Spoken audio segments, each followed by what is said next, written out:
চাকরি প্রার্থী ভাই বোনদের জন্য পুলিশ নিয়ে আসলো একটি সুখবর। পুলিশের কারারক্ষী পদে ছেলে এবং মেয়ে উভয় পদের জন্য 505 জনকে নিয়োগ দেওয়া হবে। আবেদন করতে পারবেন সকল জেলা হতেই এবং এর জন্য শিক্ষাগত যোগ্যতার প্রয়োজন পড়বে এসএসসি পাস। কিভাবে আবেদন করবেন এবং কি কি যোগ্যতার প্রয়োজন হবে সবকিছু আমি ভিডিওতে বিস্তারিত বুঝিয়ে দিচ্ছি এবং আবেদনের লিঙ্ক আমি আমার ডিসক্রিপশন বক্সে দিয়ে দিব। আপনারা সেখান থেকে ক্লিক করে আবেদনটি করতে পারবেন। সো ভিউয়ার্স, আপনাদের একটি কথা জানিয়ে রাখি, এরকম চাকরির বিভিন্ন সার্কুলার যখন প্রকাশিত হয় সর্বপ্রথম আমার চ্যানেলে পেতে আপনারা আমার চ্যানেলটা সাবস্ক্রাইব করে বেল বাটনে প্রেস করে রাখবেন, তাহলে সবার প্রথমে আপনি পেয়ে যাবেন। তো বেশি কথা না বলে চলুন ভিডিওতে চলে যাই। প্রথমটা হলো কারারক্ষী বেতন স্কেল 9,000 টাকা থেকে শুরু করে 21,800 টাকা পর্যন্ত। গ্রেড হলো বাংলাদেশ সরকারি গ্রেড 17তম গ্রেড এবং পদসংখ্যা হলো 378 জনকে নিয়োগ দেবে।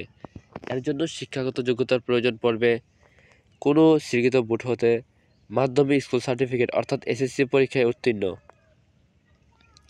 এবং ন্যূনতম শারীরিক যোগ্যতা লাগবে উচ্চতা অনন্য 1.67 মিটার অর্থাৎ 5 ফুট 4 ইঞ্চি, বুকের মাপ অনন্য 81.8 সেন্টিমিটার এবং ওজন পুরুষের ক্ষেত্রে 52 কেজি। প্রার্থীকে অবশ্যই অবিবাহিত হতে হবে। 2 নম্বর আছে মহিলা কারারক্ষী, বেতন স্কেল 9,000 টাকা থেকে শুরু করে 21,800 টাকা পর্যন্ত এবং গ্রেড 17তম। এই পদে 127 জনকে নিয়োগ দেবে। এর জন্য যোগ্যতার প্রয়োজন পড়বে কোনো স্বীকৃত বোর্ড হতে মাধ্যমিক স্কুল সার্টিফিকেট সমমান পরীক্ষা উত্তীর্ণ, এর মানে এসএসসি পাস করলে হবে। শারীরিক যোগ্যতা লাগবে উচ্চতা অনন্য 1.57 মিটার অর্থাৎ 5 ফুট 4 ইঞ্চি অর্থাৎ 5 ফুট 2 ইঞ্চি, বুকের মাপ মহিলা অনন্য 76.81 সেন্টিমিটার, ওজন মহিলাদের ক্ষেত্রে 45 কেজি এবং পুরুষের ক্ষেত্রে 52 কেজি এবং উভয় প্রার্থীকে অবিবাহিত হতে হবে। এখানে প্রার্থীকে বাংলাদেশ নাগরিক হতে হবে এবং আবেদনগুলো অনলাইনে করতে হবে। প্রার্থীর বয়স 18 থেকে 21 বছরের মধ্যে হতে হবে এবং 16/3/25 তারিখের মধ্যে 18 থেকে 21 বছরের ভিতরে হতে হবে এবং প্রার্থীকে অবশ্যই টিএ এবং ডিএ ভাতা প্রদান করা হবে এই স্যালারির বাইরেও।